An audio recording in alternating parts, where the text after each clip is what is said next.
Hello again, YouTube. We're here with yet another account review, and this one is one I've been looking forward to. My friend Bobby Phillip, who's been a member of this community now for a very long time, is, I think, pretty much free to play on all of his accounts. And this particular free to play account he started up, he had one goal in mind. Everybody builds aggressive stuff, so I'm going to build a sustain team as my first team. And that's really cool, because a lot of people, they'll go Rogans and Drakes and try and ham-fist their way to aggression. You'll see Ithaquas and Tixes, and, you know, there's some good logic to them, and then they just chuck an Eloise in there because they want to be cool. Or win, one of the two. Now, Bobby Phillip was like, alright, yeah, I get it. Eloise, I kind of need that hero. It's a sustain team. But I'm going to take it in a different direction. So let me show you what our friend Bobby Phillip has managed to do with this account as a free-to-play player, mind you, and he's level 140. So come take a look at his heroes. We have Vesa, really cool Transcendence hero there. We have as well Eloise, Waldeck, 2 Seahus, and Andrea. And looking at this, you'll notice one thing immediately. Eloise is not the homeowner. She is, in fact, a buddy, a friend for Vesa. This team is pretty cracked, I believe. How far are we smashing in the Realms Gate? Let's go take a look if we can find our corruption level. 100. Can we one-tap things? Should we find out? Let's see what this team does. So we have here a Sigmund. Hello.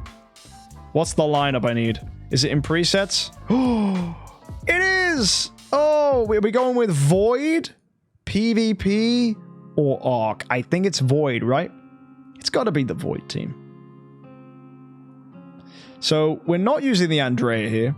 We're using the Ignis. Eloise takes the front line. We've got the Seahus, man. A Seahu team as a first team. Your boys go double Rogan all the time. And here is a free-to-play player with double Seahu. And then Waldeck, obviously Bloodthirsty is an insane ability. And I'm going to watch this one out. Let's see just what happens.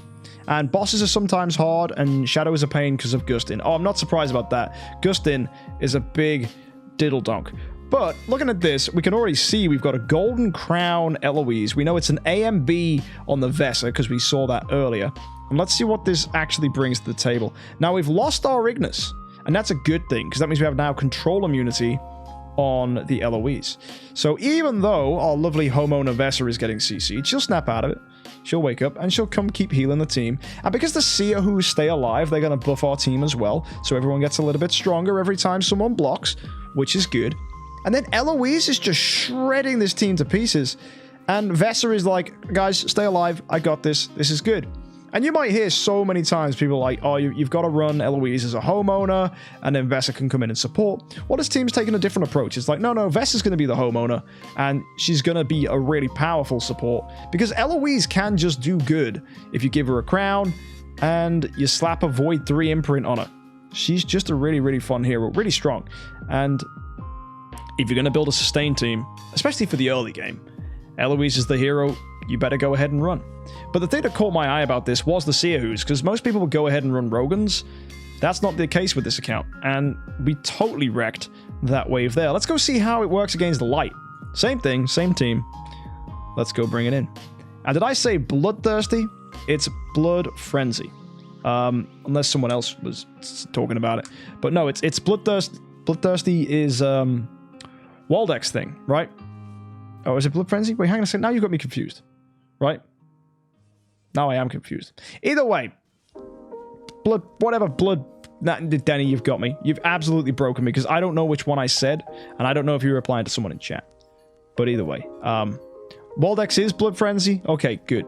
But yeah, if you don't know, Blood Frenzy means if you take damage, you gain attack, and you heal a little bit, which is very, very helpful. A super strong ability. If you didn't catch my video breaking down Abyss heroes, now you know. But yeah, it really helps out heroes like Eloise who just want to get hit, because every time you're getting hit, you're healing and you're gaining attack. And it's very, very nice. And I said Bloodthirsty. Well, there you go, chat. Ha ha ha, I said a thing wrong. Isn't that hilarious? But yeah, as you can see, Eloise doesn't care. Vesa doesn't care. The two of them are staying alive. Sure, we lost the Seahus. Sure, we went ahead and lost the Ignis and the Waldeck. But Waldeck dying is not a bad thing. And the Seahus are here to support. So, the team works, man. It's all good fun. And come on, get the kill here. I'll show you the damage numbers after this as well, because I'm really curious too. Who does more damage? Eloise or Vesa? I genuinely don't know. I'm imagining it's going to be Eloise because she gets to block and attack back all the time. But whenever Vesa does get an active skill, she's going to hit hard. That's kind of her thing. Now, what I'm curious about as well, given the fact that we know there's a crown on the Eloise, there's an A and B on the Vesa, did we even bother going for energy feed? Or did this account just say stuff you to energy feed as well and not build that? Because that would be freaking insane if you were like, yeah, you know what? Nah, forget it. I'm going to go ahead and forget that. And oh my goodness me, we've passed the boundary of round 15. We're now on round 16, then round 17. Yo, he wasn't lying. He said to me in chat earlier, he was like, the reason I built this account was because people get triggered when fights go on too long. Yeah, that's exactly what this team is trying to do. So let's go see his artifacts. Let's see what we're rocking. A and B, nice defensive artifact. Attack on Fairy Queen Vesa. It's built properly. Good, nice. Vitality for the effect of being healed. Really solid hero. We move on. We have Andrea with a Magic Stone Sword. Interesting tech choice with attack HP. Fun. We have Siahu with, wait, Plate of Courageous. Of course, because he's running a sustain lineup, but he doesn't have a ton of golden crowns. That's why our Siahus are dying. If we had golden crowns on them, they'd probably live a significant amount longer. Also, it's just 6-star armor. I imagine in the presets, it's also the same thing, right? If I go to the formation, we look at the void. Yep, they're running just 6-star armor. One of them, on the other hand, oh my word, this guy's totally the opposite. He's got full resonance gear and a golden crown. So they're not all built, you know, crappy. Although this one's got block HP. So he's the weaker of the two, it seems. Very interesting. Then we have our boy Waldeck, full ranger gear. Demon Bell.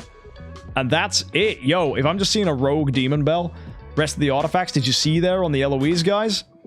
That's a splendid golden crown. So we've gone Splendid Crown, Splendid Augustus Magic Ball, which in any guide I would never put. I'd never turn around to the community and say, hey guys, you've got to build Golden Crown and then Augustus Magic Ball to Splendid, because it totally ignores Melodic Strings, and it totally ignores Demon Bell, which are like the two crucial things for energy feed, the traditional strategy.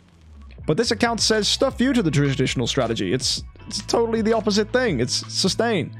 So this is really freaking cool. And energy feed will really help Transcendence Freya when she comes in. That'll be really nice. But right now we have a single Demon Bell. But hey ho. It's pretty cool nonetheless. 10-star Ignis with a magic source, very standard. And then you've got Heart Watcher, obviously, for bosses. What else are we rocking? You've got Carrie, and then I see you've got Olivia that you're building, and you're probably going to wait to get to E5 before you even try and level it up. That makes sense. That's kind of what I do when I build E5s. And then we've got, yeah, Drake for the debuff, Eos as well. And yeah, it's just a really cool account. I'm imagining, is Eos your next Transcendence hero? Is that what you want to go ahead and build? Because Eos is cool. How many Crystals of Transcendences have we got? Oh, we're quite a long time away. So yeah, Bobby, what's your thought process here? Is Eos your next choice? Where are you going to take the account? Oh, I see. You're going to go with Eos or Scarlet Queen Halora. Yeah, I'd probably go with Eos personally, because the Eos Vesa synergy is not to be ignored. It's very, very strong. But this is a free-to-play account. Progress is going to be slow. There could be a ton of other Transcendence heroes out by then. Heck, Mockbam might even be good. So, yeah, really, really cool account. And if this is an inspiration to a lot of you free-to-play players to think outside the box and build a team that, honestly, redefines what a lot of people do in the early game, then let it be that. Let it inspire you, because I'm staring right here at two Siahus, and I'm thinking, you know what? This is kind of cool. Now, I would personally not build this kind of team. I'm more into aggression, but either way, very fun, and I'm glad to see it's doing really nicely in the Void. What the heck is that? It's a little face, but I don't know what it's meant to be. Is it winking? Is it Nyancat? What's going on here? What am I staring at? I don't even know. Looks cool, though. I like it. And go on, let's send ourselves back into the Realms Gate. I want to see how these fights go against other waves. We didn't try against Dark. This is going to be the real test. If Dark goes well, he gets the seal of approval, thumbs up, Void Corruption 100 with a Seahu team, fully free to play, Splendid AMB, Splendid Golden Crown. I have a feeling Amun-Ra might be a problem. Oh my word. Yeah. So, Healing Curse went onto Eloise, and then Ignis healed Eloise. Oh no. And Ignis does 100% heal. Dude, that's a sad time. Okay, let's go again. Amun-Ra, please don't Healing Curse the Eloise. Because that was just unfair. Of all the heroes to get hit, the one getting healed by Ignis is instant checkmate from Amun-Ra. And, okay, that landed on Ignis. That's not so bad. That's fine. We can deal with that. Now we have to sustain our way through this. There's no instant dead now. There will be healing curses that pop up, but it's not going to wreck the team immediately. So let's go ahead and see how we do. Now, we are counterattacking with the Eloise. She's doing decent damage here as well. Healing through the damage. I like that. Opponents are getting whittled down. And now I'm pretty sure it should just be a win straight up. Also, you see all the CC that's coming through? This is why you build Ignis. Because that Eloise doesn't care. She's never ever getting petrified. So for new players that don't know about that interaction, Ignis as a 9-star and 10-star if you want to go that far, can go ahead and give control immunity to an Eloise. Real nice. But now, I think we just mop up, right? Kind of worry about Carrie and Sleepless coming back all the time. Now, Carrie's a funny one, actually, because if Carrie just keeps resurrecting, that's a pain in the backside, but there's only one Carrie here, so one Carrie can't lock you out. So that should be okay.